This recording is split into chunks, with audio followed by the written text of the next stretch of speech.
Nós queremos estar fazendo a transição de posse, passando na responsabilidade do pastor de vocês, pastor Ismael dos Santos, Ferreira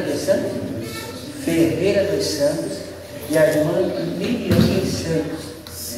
Então eles estarão nessa noite sendo empossados em nome do Ministério MSDM, Ministério Semeador de Boas Novas, representando a pessoa aí do pastor Antônio e os vice-presidentes, pastor Ezequiel Ribeiro Batista e pastor Pedro Borges do Amaral, que já foi pastor dessa igreja, estarem entregando então, na responsabilidade simbolicamente dessa noite, as mãos do pastor que vai conduzir vocês.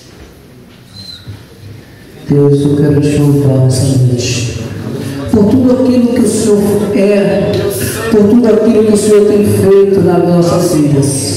Queremos te agradecer pela vida do pastor Joel, no seu ministério, pela vida da sua família. Meu Deus, ser exaltado através da vida desse homem de Deus.